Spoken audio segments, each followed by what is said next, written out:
সাংবাদিক হারুন রশিদের রুহের মাগফিরাত কামনায় মিলাদ মাহফিল অনুষ্ঠিত হয়েছে। বিস্তারিত দেখুন মায়ার টিভির প্রতিবেদনে। সিলেটের ওসমানীনগর উপজেলার ওসমানীনগর প্রেস ক্লাবের সাধারণ সম্পাদক দৈনিক জায়জায়দিন ও বিজয়ের কণ্ঠের ওসমানীনগর প্রতিনিধি, জনপ্রিয় ফেসবুক পেজ মায়ার টিভির পরিচালক সদ্য প্রয়াত সাংবাদিক হারুন রশিদের রুহের মাগফিরাত কামনায় মিলাদ ও দোয়া মাহফিল অনুষ্ঠিত হয়েছে। উপজেলার কদমতলা জামে মসজিদে বরায়া কাজিরগা নোয়াবাড়ি যুব সংঘের উদ্যোগে শুক্রবার বাদ জুম্মা মিলাদ ও দোয়া মাহফিলের আয়োজন করা হয়। দোয়া মাহফিল পূর্বে মরহুম হারুন রশিদের বর্ণাঢ্য সাংবাদিকতা জীবন, সমাজসেবামূলক কর্মকাণ্ড এবং এলাকার মানুষের প্রতি তার অসামান্য অবদানের কথা গভীর শ্রদ্ধা ও কৃতজ্ঞতার সঙ্গে স্মরণ করা হয়।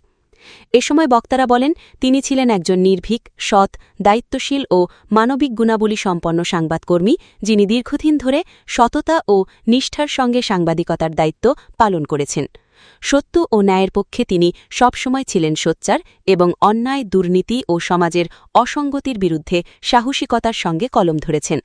বক্তারা আরও বলেন, সাংবাদিকতার পাশাপাশি তিনি বিভিন্ন সামাজিক, মানবিক ও জনকল্যাণমূলক কর্মকাণ্ডে গুরুত্বপূর্ণ ভূমিকা পালন করেছেন। এলাকার অসহায় ও দরিদ্র মানুষের পাশে দাঁড়ানো, শিক্ষা ও সামাজিক উন্নয়নমূলক কাজে সহযোগিতা করা এবং সমাজে সম্প্রীতি বজায় রাখতে তার অবদান ছিল প্রশংসনীয়।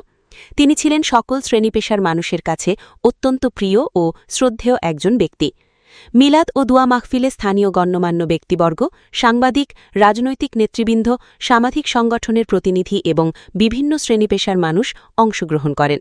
পরে মরহুমের রুহের মাগফিরাত কামনা করে বিশেষ মোনাজাত পরিচালনা করেন তাজপুর কদমতলা জামে মসজিদের ইমাম ও খতিব মাওলানা মুমতাজুর রহমান মেফতা। এর আগে ১ মে শুক্রবার ভোর ৫:৩০টার দিকে সাংবাদিক হারুন রশিদ হঠাৎ বুকে ব্যথা অনুভব হলে প্রথমে স্থানীয় একটি হাসপাতাল ও পরে সিলেট শহরের একটি বেসরকারি হাসপাতালে নিয়ে গেলে কর্তব্যরত চিকিৎসক সাংবাদিক হারুন রশিদকে মৃত ঘোষণা করেন।